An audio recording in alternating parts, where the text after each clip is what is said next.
रवि अपने नए फ्लैट में पहली बार कदम रख रहा था। दिल्ली में नौकरी लगने के बाद उसे बड़ी मुश्किल से ये 2 BHK फ्लैट मिला था। इमारत थोड़ी पुरानी थी लेकिन किराया सस्ता था और यही बात उसे आकर्षित कर गई थी। फ्लैट में घुसते ही एक अजीब सी ठंडक का एहसास हुआ। उसने सोचा, शायद फ्लैट काफी समय से बंद था, इसीलिए वो सामान जमाने लगा। एक कमरा उसने अपना बेडरूम बनाया, दूसरा स्टोर रूम जैसा था, लेकिन उसमें एक दरवाजा था जो हमेशा बंद रहता था। मकान मालिक ने खास हिदायत दी थी, उस कमरे को खोलने की कोशिश मत करना, वो बंद ही रहने दो। रवि को अजीब तो लगा, लेकिन उसने ज्यादा नहीं सोचा। दिन भर ऑफिस में रहना और रात को थक कर सो जाना उसकी यही दिनचर्या बन गई। लेकिन तीसरी रात कुछ बदला। रात के करीब 2 बजे उसे लगा किसी ने रसोई में बर्तन गिराए। वो उठा, लाइट जलाई, लेकिन वहां कोई नहीं था। सोचा, हवा से कुछ गिरा होगा। पर जब वापस कमरे में आया तो देखा वो बंद दरवाजा थोड़ा सा खुला हुआ था। क्या? मैंने तो इसे कभी खोला ही नहीं। रवि चौंका। वो धीरे धीरे उस दरवाजे की ओर बढ़ा। दिल तेजी से धड़कने लगा। जैसे जैसे वो पास गया, उसे अंदर से हल्की फुसफुसाहट सुनाई दी। डर के मारे उसकी सांसें रुकने लगीं। हिम्मत करके उसने दरवाजा पूरा खोला। अंदर एक अंधेरा कमरा था। दीवारें सीलन भरी थीं और फर्श पर धूल जमी थी। लेकिन एक कोना था जहां कोई बैठा था, कोई काली छाया। रवि पीछे हटने ही वाला था कि छाया ने धीरे से कहा, तू आ गया। रवि चीखने वाला था लेकिन आवाज जैसे गले में फंस गई। वो भागकर कमरे का दरवाजा बंद कर आया और कुंडी चढ़ा दी। रात भर नींद नहीं आई। अगली सुबह वो मकान मालिक के पास गया और बोला, उस कमरे में कोई है? वहां से आवाज आई। मकान मालिक ने गहरी सांस ली और बोला, वो मेरी बेटी थी, रिया। 5 साल पहले मर गई थी उसी कमरे में। तब से वो दरवाजा बंद कर दिया। कभी कभी वो वापस आती है। रवि के पैरों के नीचे से जमीन खिसक गई। आपने मुझे ये सब पहले क्यों नहीं बताया? क्योंकि कोई नहीं मानता। लेकिन अब तुमने देख लिया है तो तुम्हें समझना होगा। उस कमरे से दूर रहो, वरना वो तुम्हें अपने साथ खींच ले जाएगी। रवि ये सुनकर डर तो गया, लेकिन दिल में एक सवाल रह गया। अगर वो आत्मा है तो वो अब क्यों लौट आई? रात फिर आई। इस बार दरवाजा अपने आप खुला नहीं, बल्कि अंदर से जोर जोर से खटखटाने की आवाज आने लगी।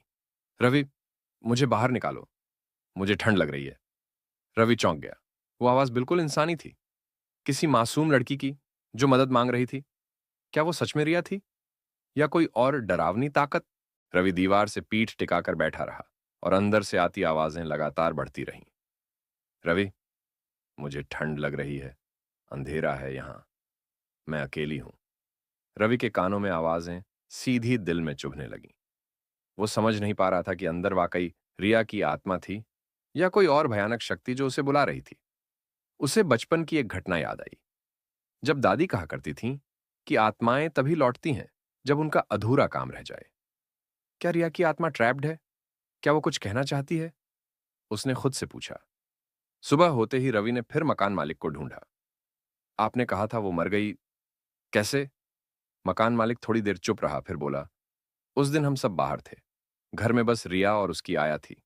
पुलिस ने कहा कि उसने खुद को कमरे में बंद किया और फांसी लगा ली। लेकिन क्यों? रवि ने पूछा। कोई नहीं जानता। वो बस 16 साल की थी। बहुत चुपचाप रहने लगी थी पिछले कुछ महीनों से। रवि लौट आया, लेकिन अब वो बेचैन था। उसने ठान लिया, वो उस कमरे में जाएगा, पर पूरी तैयारी के साथ। रात को वो अगरबत्ती, एक पुराने मंदिर की पूजा की किताब और मां की दी हुई भगवान की मूर्ति लेकर कमरे के बाहर बैठ गया। रात के करीब 1 बजे फिर वही खटखटाहट शुरू हुई। रवि, मेरी मां मुझे छोड़ गई थी, तुम तो मुझे छोड़कर मत जाओ। रवि का दिल कांप गया, लेकिन इस बार वो डरा नहीं। उसने हाथ में अगरबत्ती जलाई, भगवान की मूर्ति पकड़ी और दरवाजा खोला। अंदर का दृश्य और भी डरावना था। कमरे की दीवारें अब पहले से भी काली थीं। कोने में वहीं छाया बैठी थी। लेकिन इस बार उसने सिर उठाया। एक 16 साल की लड़की, पीली आंखें, लंबे उलझे बाल, फटा पुराना फ्रॉक, लेकिन चेहरा ऐसा जैसे रो रो कर सूज गया हो। तुम रिया हो? रवि ने पूछा। वो चुप रही, सिर्फ देखती रही। तुम क्यों आई हो वापस? तभी वो चीखी, जोर से, इतना कि पूरा कमरा हिलने लगा। उन्होंने मुझे मारा था, मेरी आया। वो तांत्रिकों के साथ मिलकर मुझ पर कुछ कर रही थी। मैं बचना चाहती थी, लेकिन कोई नहीं आया। अब रवि को सच समझ आया। रिया ने आत्महत्या नहीं की थी, उसे मारा गया था। उसकी आत्मा इसलिए भटक रही थी क्योंकि उसका सच किसी को नहीं पता था। मैं तुम्हारी मदद करूंगा, रवि बोला, पर तुम मुझे नुकसान मत पहुंचाना। रिया धीरे से मुस्कुराई, एक दर्द भरी मुस्कान। फिर वो धुंध में बदल गई और कमरे में एक पुराना डायरी का पन्ना जमीन पर गिरा। रवि ने उठाकर पढ़ा। उसमें लिखा था, आया हर रात मेरे पास आती है, कहती है मां ने मुझे छोड़ दिया है, लेकिन मैं जानती हूं वो मुझे कुछ करवाना चाहती है, तांत्रिक अनुष्ठान जैसा कुछ। रवि ने फैसला किया कि वो पुलिस में ये सब देगा। अगले दिन वो मकान मालिक के साथ पुलिस स्टेशन गया। जब पुलिस ने पुराने केस की फाइल खोली और रवि का लाया पन्ना देखा, तो जांच दोबारा शुरू हुई। कुछ ही दिनों में आया को ढूंढ लिया गया। अब वो किसी गांव में छिपकर रह रही थी। उसने कबूल किया कि एक तांत्रिक से धन पाने के चक्कर में उसने रिया को बलि देने की कोशिश की थी, लेकिन रिया ने खुद को कमरे में बंद कर लिया और खुद ही अपनी जान ले ली। रिया का सच अब सबके सामने था। रवि ने उस कमरे में पूजा करवाई। कुछ हफ्तों बाद जब उसने रात को उसी कमरे का दरवाजा खोला, वहां कोई छाया नहीं थी, कोई आवाज नहीं थी, बस खामोशी, एक सुकून भरी खामोशी। कुछ महीने बाद रवि ने वो फ्लैट छोड़ दिया। जाते जाते उसने उस बंद दरवाजे को देखा। अब वो दरवाजा हमेशा के लिए खुल चुका था और उस छाया को आखिरकार मुक्ति मिल गई थी।